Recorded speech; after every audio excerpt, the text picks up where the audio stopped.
Right, shalom, shalom. I'm going to start off this video giving all praises, honor, and glory to Yahweh, Ba'ashem, Yahweh Shah, Ba'ashem, Rakakwadash, and double honor to the elder apostles and the elder bishops, a great millstone that rule well, teach well, while learn his truth, 100% according to the Bible. Also want to say shalom to the elect, the 144,000 men, prophets, servants scattered abroad the four corners of the earth. Shalom to you, Akwaf, as well, which are you few sisters that are sincere in your children. Shalom. And in today's video, as you can see, going to be another video from the brother, the Hopeful Elect 3.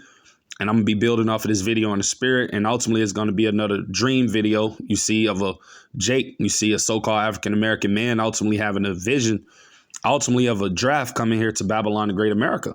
And we know that a draft is going to come to America because ultimately we know that America's military numbers have shrunk in the years, you see, and they don't have ultimately the amount of soldiers that they need ultimately for this war that we know that's coming, which is going to be the Battle of Armageddon, the Third World War. So we know a draft is coming to America, you see, soon come.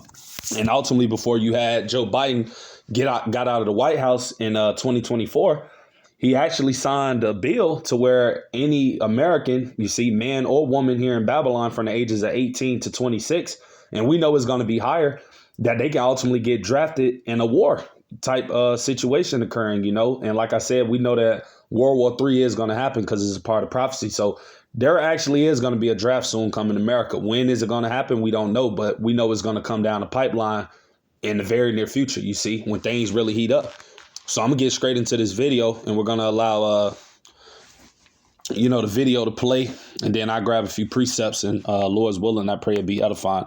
But with that being said, fair use under the 1976 Copyright Act. I'm not getting paid for this video. This is for educational purposes only, fair use.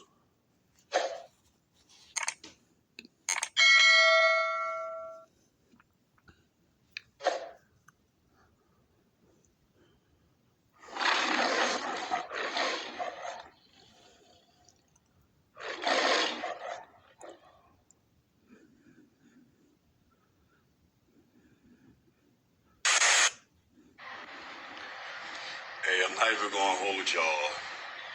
I keep breaking out in tears and stuff for the things that I see. All right. And I'm going to grab that precept right there the brother posted. Joel chapter 2, verse 28. And it shall come to pass afterward that I will pour out my spirit upon all flesh, and your sons and your daughters shall prophesy, your old men shall dream dreams, and your young men shall see visions. And we ultimately in that time and season now, man, where Yahweh Ba'ashem Yahweh Shah is pouring out his spirit upon all flesh, you see, where a lot of people are having these visions, you see, and they are visions because, like I said, the majority of these dreams that people are having, you can link it up with prophecy and know that these things are in the scriptures. So these things are being given to these people from the Lord, man, of things that are coming. And like I said, these things are going to come in the very near future. So that's why the Lord is ultimately allowing people to consistently have dreams of these same type of events occurring, man, because it's coming, you see. So I'm going to get back into the video. And stuff for the things that I see. A lot of people that know me, y'all call me all see. Y'all don't get it though. It's all see. I can see. I done had this dream last year about the army coming and rounding up all of us. And I'm talking about the ones that's in the 30s that did the civil service sign-ups back in the day when they forced us to do it. The dream was very clear. It was not blurry. They had us getting ready to fight a war that was not for us. I'm one of God's people. Right. And like I said, we hear what it is Jake is saying. And that's coming, man. Like I said, a lot of you so-called Negro, Latino, Native American Indians that have ultimately not repented and turned back to Yahweh Ba'ashem Yahweh Shah, you're not of the Lord's remnant. A lot of you are going to get drafted to go fight in the Third World War. That's prophecy, man. A lot of you are going to get shipped off over there to the Middle East, man, to fight in the Valley of Jehoshaphat. That's what's going to happen for a lot of you Jakes, man, if the Lord is not with you. You see? And I'm actually go to this precept right here as well. This is 2nd Esdras chapter 16. And I'm going to start at verse 17 and I'm going to read on down to the point. Right. And it says, woe is me who will deliver me in those days. You see, and this is the prophet Esdras ultimately having a vision of ultimately the times that we're in now, you see, and ultimately how bad things are about to get soon come. Right. He's seen those things back in his time of what's getting ready to come upon the earth in our time, you see. And it says, verse 18, the beginning of sorrows, because that's all that's coming down the pipeline, man, for the world and for this place, America. You see, sorrows, miseries, You see, and great mournings, right? The beginning of famine, right? All of these things are getting ready to come, man.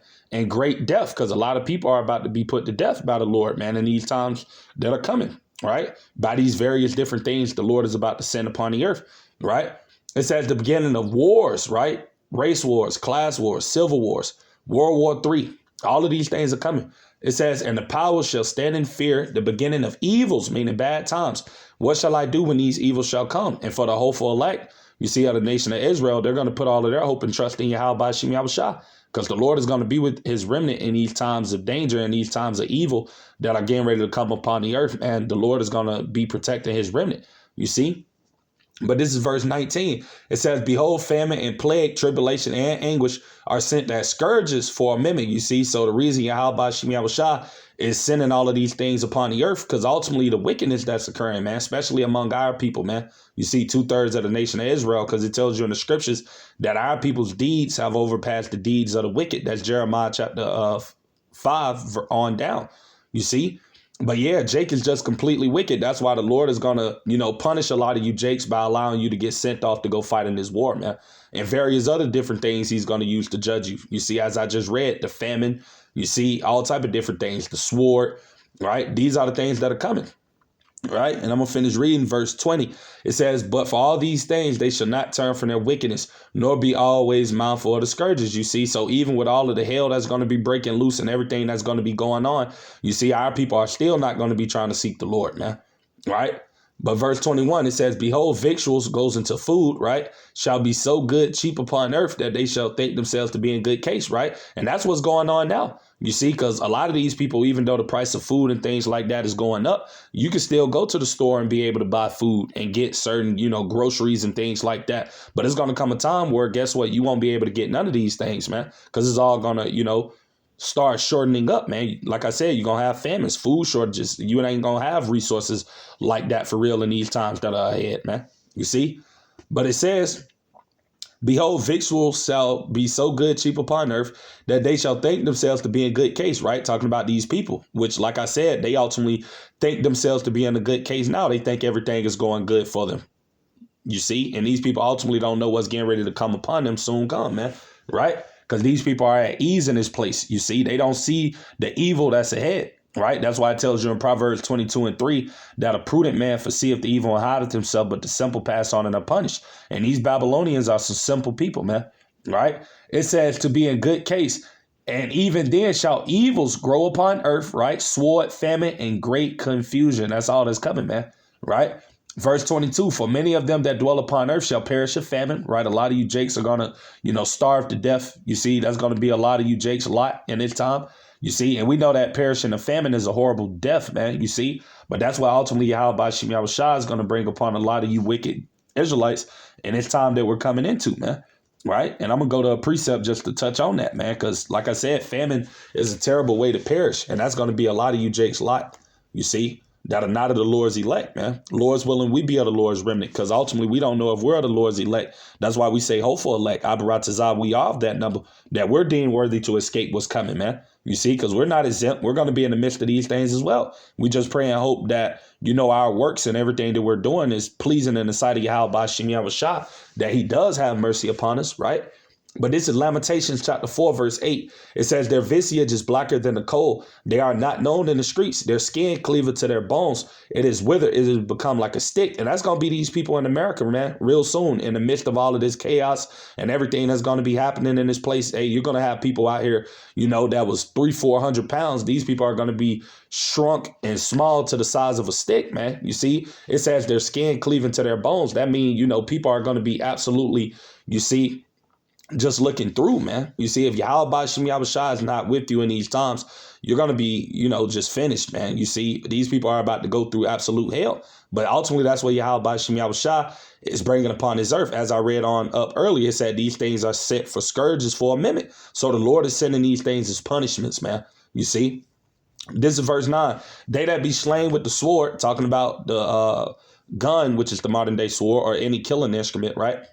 It says, they that be slain with the sword are better than they that be slain with hunger, right? Because ultimately to perish by the sword, that's a quick death. But ultimately to perish of hunger, you see, that's a painful, you see, slow, deteriorating process, man. And like I said, this is going to be the fate of a lot of you 2/3, right? It says, for these pine away stricken through for the want of the fruits of the field, you see. So I'm going to get back to 2nd Ezra 16. And I'm going to start at verse 22 again. It says, for many of them that dwell upon earth shall perish of famine, right? And the other that escape the hunger shall the sword destroy, right? That's going into that sword, which is going into the weapons, right? A lot of you jakes are going to be killed in these race wars. Like I said, a lot of you are ultimately going to get sent off and drafted to go fight in the Third World War. And ultimately, a lot of you, the Lord is going to preserve the Edom missile, you see, which is the ultimate sword, those ICBM nuclear weapons, man. That's what's coming for Americas, you see. But I'm going to finish reading as well. This is verse 23. And the dead shall be cast out as dung, right? You're going to have bodies just laying out in the middle of the streets here in Babylon, man. That's how bad it's about to get out here in this place real soon, right? It says, and there shall be no man to comfort them, right? Ain't going to be no funerals going on in this day that's coming, man. You see, everybody going to be, too busy caring about themselves, man, because all of the chaos and hell that's going to be breaking loose. You see, people are not going to be caring about, ultimately everybody else. You see, they're only going to be out for themselves, man. Right. And people are already like that now in this place. But how much more when the chaos begins to unfold? You see, that's why for you so-called Negroes, Latinos, Native American Indians, and these times that are coming, you're going to need Yahweh Ba'Shem Yahushua. Because if you don't have the Lord, then, man, you're going to be through. You see, no better way to put it. Right. But I'm going to keep reading. It says, and the dead shall be cast out as dogs. And there shall be no man to comfort them, for the earth shall be wasted and the city shall be cast down, right? That's going to be done through all of the violence and all of the chaos that's going to happen, man. You see people going to be looting stores, people going to be, burning down buildings. I mean, it's just going to be complete chaos out here in America, man. You see? And it says, verse 24, there shall be no man left to till the earth and to sow it, right? Verse 25, the trees shall give fruit, and who shall gather them, right? Nobody going to be able to gather them, man, because like I said, you're not going to have a lot of workers and people around like that, man, because guess what? A lot of these people are going to be put to death in these times, man. There's going to be a lot of death coming, you see. Verse 26, it says, the grapes shall ripe, and who shall tread them? For all places shall be desolate of men, right? Desolate of men, right? Because like I said, a lot of you men are going to get sent out to go fight in this Third World War, man. The draft is coming to America. You see, I was actually did a video maybe about 3-4 weeks ago, you see, and Steve Ram, the guy, he actually brought out an article in his video of, having America's presidents talking about ultimately bringing in a draft. Donald Trump was speaking about it not too long ago, if I'm not mistaken, you see, about bringing in a draft. You see, because like I said, America's military numbers are down, man. And America is about to go full-fledged into this Third World War. The Lord is going to bring Babylon into it, man. You see, because this place, America, is going to be destroyed. So the Lord is going to bring this country into World War III, man. It's going to happen. It's prophecy. And like I said, they're going to need soldiers, man. Right. They're going to need able-bodied men to fight in this war because they don't have the numbers. So guess what? A lot of you YNs and you tough jakes and all of you want to be, street gangsters, whatever you may call yourself. Guess what? The Lord going to put the spirit on his devil. Hey, in the midst of Jacob's trouble and all hell that's going to be going on, a lot of you jakes are just going to get snatched up and sent to a military base and get a uniform ultimately put on you and get sent over there to the Middle East or wherever else they may see you at across the world. That's coming. Right. So it says, I'm going to finish reading verse 27. So that one man shall desire to see another and to hear his voice. That's how bad it's going to get out here, man. That you see, men are going to desire to see one another, but ain't going to be able to see each other. Right. It's going to be a scarcity of men. Right. That's why it tells you in Isaiah 4:1 that, 7 women shall take hold to one man. Because in this time, a man is going to be a high commodity, man. You see, because it's not going to be a lot of them around. You see, because they're all going to be getting sent off and being put to death, man. You see, that's coming. It says, verse 28, for of a city there should be 10 left, and 2 of the field which shall hide themselves in the thick groves and in the clefts of the rocks, right? Men are going to be hiding themselves, man, right? Ultimately to try to survive, to stay alive, things like that, man. You see, because like I said, Esau is going to be snatching up all of the men. So, hey, these men are going to be out here hiding themselves in mountains and rocks, you see, and, little places that they can hide to, keep themselves protected, right? This is coming. Verse 29. It says, as in an orchard of olives, upon every tree there are left 3 or 4 olives, right? Verse 30. It says, or when as a vineyard is gathered, there are left some clusters of them that diligently seek through the vineyard, right? Verse 31. Even so, in those days, there shall be 3 or 4 left by them that search their houses with the sword. Like I said, you're going to have these, people going through people's houses, ransacking everything. Because like I said, you're going to have a lack of food. You're going to have a lack of resources. So people going to be looting people's houses, man, with swords. You see modern day guns in their hands, looking for food or looking for whatever, type of, victuals or things they can use to sustain them and their family or whoever they may be with. Right. This is what's going to come. It tells you that in 2nd Esdras 15 and 19. It said a man shall have no pity upon his neighbor, man. Right. And I'm actually grab that precept because I don't want to botch it. Right. 2nd Esdras chapter 15. And I'm going to go straight to the point. Verse 19. Right. It said a man shall have no pity upon his neighbor, right? This is what's coming. It says, but shall destroy their houses with the sword and spoil their goods because of the lack of bread, right? Their famine and for great tribulation. That's what's coming. And it says back in 2nd Esdras 16, verse 32, it said, and the earth shall be laid waste, and the fields thereof shall wax old, and her ways and all her paths shall grow full of thorns, because no man shall travail therethrough. Right? This is the point right here, verse 33 and verse 34. It says, the virgins, which are talking about women of marriageable age, shall mourn having no bridegrooms, right? Talking about husbands, men. The women shall mourn having no husbands, right? Their daughters shall mourn having no helpers. Why? Is going to tell you, verse 34. In the wars, right? World War III, that's coming. Shall their bridegrooms be destroyed, and their husbands shall perish of famine. So like I said, that is coming to America. A draft, you see, it's going to come down the pipeline real soon. You see, when things heat up worse than what we see now, which it will happen. You see, the Lord going to put the spirit on these devils. They're going to round up a lot of you men out here, man, and go send you over there to go fight, ultimately to be killed. Because once you get sent over there, you're not coming back, man. You see? So, that's pretty much everything I had to say with today's video. Abaratazai, pray it be edifying to you, brothers and you few sisters that come across it. With that being said, to the next time, I'm going to say shalom to the elect. Shalom.